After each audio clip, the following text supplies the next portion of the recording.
ஒரு மனிதர் எப்பவும் போல் காலையில் வேலைக்கு கிளம்புறாரு. அவர் வண்டியை ஸ்டார்ட் பண்ணி ரோட்டில் போயிட்டுருக்காரு. அப்படி போய்கிட்டு இருக்கும்போது பார்த்தீங்கன்னா, திடீர்னு ஒரு பெரிய ஆக்சிடெண்ட் ஆகிடுது. அவர் அப்படியே கீழே விழுந்துடுறாரு.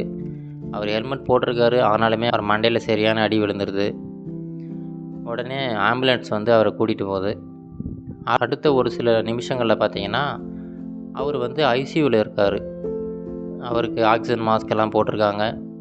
பல உயிர்காக்கும் கருவிகள்லாம் அவரோட உடம்புல பொருத்தியிருக்காங்க. ஒரே சத்தமாக இருக்குது. கிங் கிங் கிங் சத்தம் அந்த அறை ஃபுல்லாக ஒலிச்சிக்கிட்டு இருக்குது. வினாடிகளில் அவர் பயணிச்சுக்கிட்டு இருக்காரு.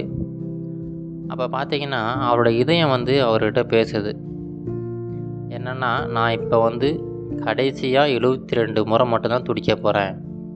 இதுதான் கடைசி. இதுக்கு மேலே என்னால் துடிக்க முடியாது. நான் என்னுடைய மொத்த வலுவையும் இழந்துட்டேன்.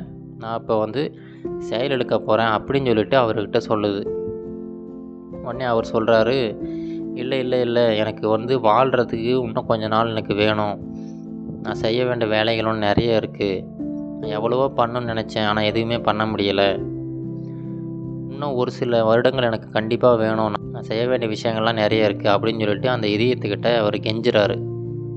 ஆனால் இதயம் சொல்லுது, அதுக்கு வாய்ப்பு இல்லை. ஏன்னா என்னுடைய காலம் முடிஞ்சிருச்சு. நான் இன்னும் கொஞ்சம் நேரத்தில் செயலிழந்துருவேன் அப்படின்னு சொல்லிட்டு அந்த இதயம் சொல்லிக்கிட்டு இருக்கு.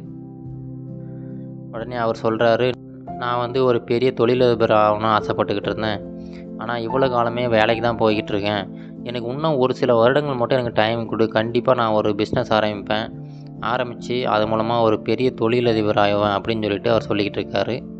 உடனே அது இதயம் கேட்குது, உங்களை யார் தடுத்தது? இவ்வளோ நாள் வந்து நான் உங்கள் கூட தான் பயணிச்சுக்கிட்டு இருந்தேன்.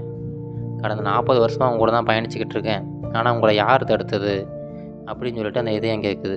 உடனே அந்த மனிதர் சொல்கிறாரு, என்னோடய பக்கத்து வீட்டுக்காரர் இருக்காரில்ல, அவர்கிட்ட நான் டிஸ்கஸ் பண்ணேன்.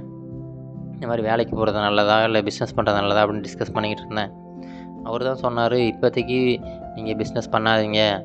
ஏன்னா பிஸ்னஸ் ஆரம்பித்தீங்கன்னா அதில் பல நெளிவு சுழிகள்லாம் தெரியணும் அப்படி இப்படின்னு சொல்லிட்டு என்னுடைய மனசை வந்து அவர் குழப்பிட்டார். அதனால தான் நான் வந்து அந்த பாதையை சூஸ் பண்ணாமல் இன்னும் என்னுடைய பிடிக்காத அந்த வேலைக்கு தான் போயிட்டுருக்கேன் அப்படின்னு சொல்லிட்டு அவர் அந்த இதயத்துக்கிட்ட சொல்கிறாரு.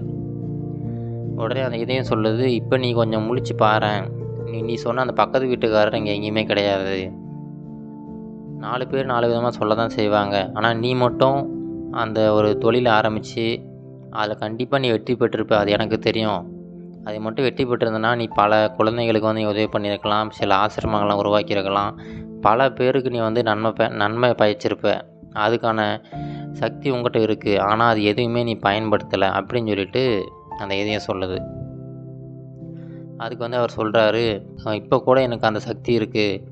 எனக்கு இன்னும் ஒரு சில வருடங்கள் டைம் கொடு அப்படின்னு சொல்லிட்டு மறுபடியும் அவர் கெஞ்சிக்கிட்டு இருக்காரு. அதுக்கு அந்த இதயம் சொல்லுது, நீ வந்து யார் பேச்சே கேட்ட. ஆனால் நான் உன் கூடயே தான் இருந்தேன். உன் கூடயே தான் நீ பிறந்ததுலேருந்து, அதாவது நீ பிறக்கிறதுக்கு முன்னாடி இருந்து நான் உன் கூட தான் இருக்கேன். நான் ஒரு மெல்லிய குரலில் உங்கள்கிட்ட உள்ளே வந்து நான் சொல்லிக்கிட்டு தான் இருந்தேன், இவனால் முடியும் அப்படின்னு சொல்லிட்டு. அதனால் என்னுடைய குரலை வந்து நீ எப்போவுமே புறக்கணிச்சிக்கிட்டே இருந்துட்ட. இப்போ வந்து அதுக்கான வாய்ப்புகள் ரொம்ப கம்மி. ஏன்னா என்னுடைய குரலே வந்து இப்போது வந்து அணைய போகுது அப்படின்னு சொல்லிட்டு, இப்போ நான் கடைசி முறையாக துடிக்க போகிறேன் அப்படின்னு சொல்லிட்டு அந்த இதயம் வந்து சொல்லுது. இல்லை வேண்டாம்னு சொல்லிட்டு அவர் அப்படியே கதறிக்கிட்டே இருக்கார். அவர் கதறல்கள் அப்படியே கொஞ்சமாக அடங்குது.